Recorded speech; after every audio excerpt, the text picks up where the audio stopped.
Hi, my name is Gerald Schell. I'm a neurosurgeon at Saginaw Valley Neurosurgery. The artificial disc technologies have been developed in order to create a situation where the painful disc conditions can be treated with non-fusion technologies. The disc is replaced and a motion piece is placed within the vertebrae in order to provide normal motion. In 2004, I performed the first artificial disc in the state of Michigan, which was a lumbar disc, and have subsequently performed that on multiple occasions. The cervical artificial disc has been now available for the last several years. The first FDA-approved artificial disc was the so-called prestige disc, which is used in the cervical spine and is used for people who have one or single disc problem. We have done many of those and have had good results with the artificial disc technologies, which provides alternative to the fusion surgeries for these disc problems.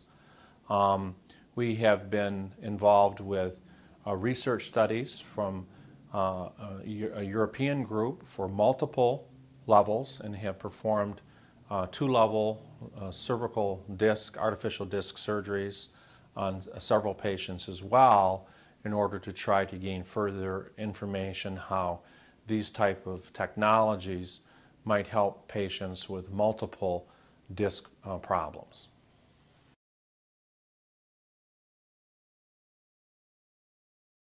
The artificial disc strategies seem to have more a role to play in the cervical arena because of the great deal of motion the neck has as opposed to the lumbar spine.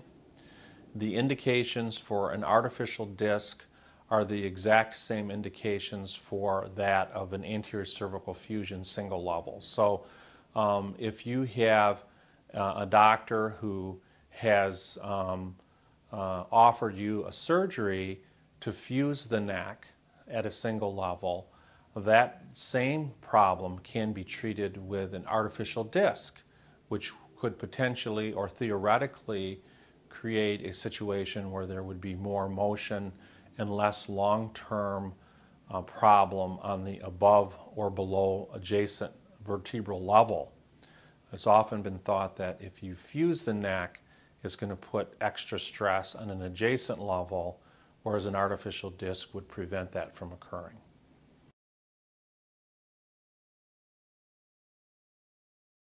An artificial disc procedure is performed through the front of the neck, where an incision, a 2-inch incision, is made. There is very little muscle dissection, so the surgical planes are developed so that there's very little postoperative pain. The disc is exposed and removed, and in place of the disc there is an instrument placed which holds one level of the spine with a screw to another level, and there's a sliding mechanism so there will be movement at that segment. Prior to placing the artificial disc, the nerve is unpinched, which should relieve the severe arm pain or neck pain that a person experiences. In order to recover from an artificial disc, it would be simply the recovery from soft tissue dissection, which usually is a week or so on pain pills or muscle relaxers. Since there's no need for the neck to fuse, there's not a need to wait for 6 months to a year before aggressive activities. A person should be able to recover without the use of a collar and hope to return to more usual activities within 2 to 4 weeks. If you think you need this procedure, set up an appointment with your primary doctor who can refer you to Saginaw Valley Neurosurgery using this website. If you have any more questions about your procedure, you can click on Contact button just above me to the right, where you can write an email to our staff or call us at the number listed.